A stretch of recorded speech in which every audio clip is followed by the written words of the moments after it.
for building issues. Every time something happens, he's right there. We were okay with the heat last week, but downstairs wasn't.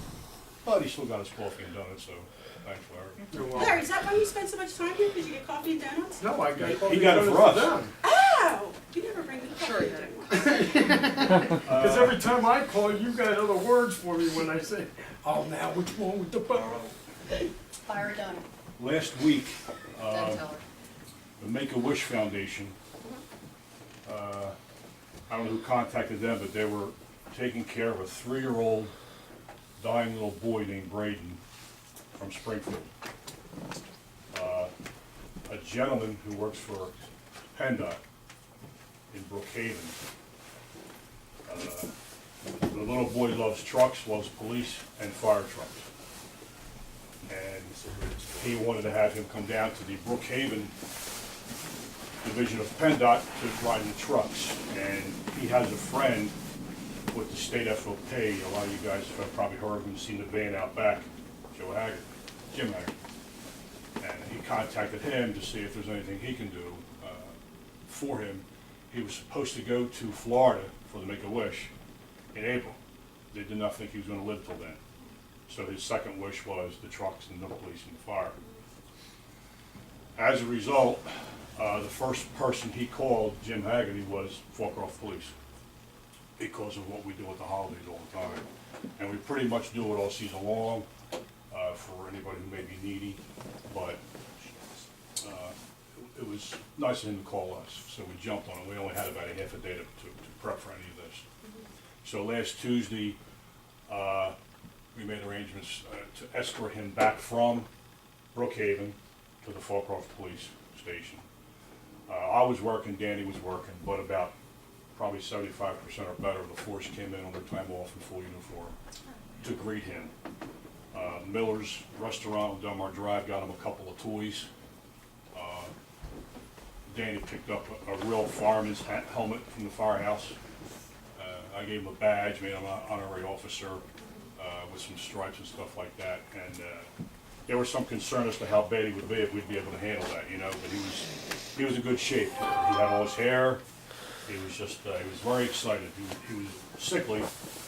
He had fallen asleep in the car, but when he got here and saw the fireman's helmet and the police car, he was literally jumping up and down. He was so excited.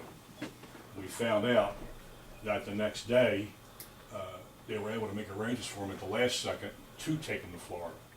So he was leaving the next day.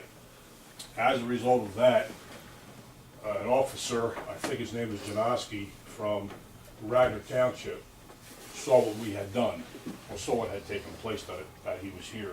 Matter of fact, the day he was here, he was supposed to go up to Darby for the fire trucks, and he got too sick, he went right home. So he thought of an idea of how would it be to escort him home from the airport when he came home, this officer. Well, this officer contacted us, contacted Danny White, because he had handled it through us. So those two guys attempted to put together a escort to get him from the airport to his house in Springfield. Well, Mayor Fry was there tonight, and from what I understand, there was between 150 and 200 police cars. There was fire trucks over 95. That's awesome. It I've was just, seen it on 420. yeah. It was really nice. I've never seen, I talked to the head of the FOP tonight, state FOP. This guy, Danny, I don't want There was more That Fallcroft everything cops should than go on. ever.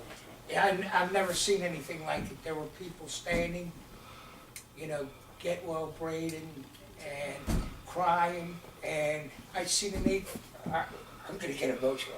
I saw an 8-foot motorcycle cop crying like a baby. And believe me, he wasn't the only one, you know. I taped it. And It was on it Fox was News. They did a unbelievable. phenomenal job. Our own officer John Walsh was on tape. We were in With him. underneath the ramp at the airport, because Fallcroft was up close to the front. And it was back to the fire company in Kenneco, the line of police cars. That's awesome. That's how long it was, and I mean, I saw a Somebody- guy come out of a bar on 420, crying, Yeah. standing there waving. Somebody thought it was a policeman's child, and that was why there was such a response, and it's not. I mean, it's what we do, and it was asked to do it, and as, they were there from Delaware State Police, Jersey State Easton. Police, Wow, okay. Attorney General's office. So it was in part, you know, due to us getting this thing put together, but, you know, if you've seen any ruckus or you see it on the news and all that, that's what it was for. He's literally only still, he has a couple of weeks. Watch Fox live. News tonight. It was But unbelievable. I tell you what, this council can be proud of their officers. You know, my guys are they're second to Absolutely. none. They, never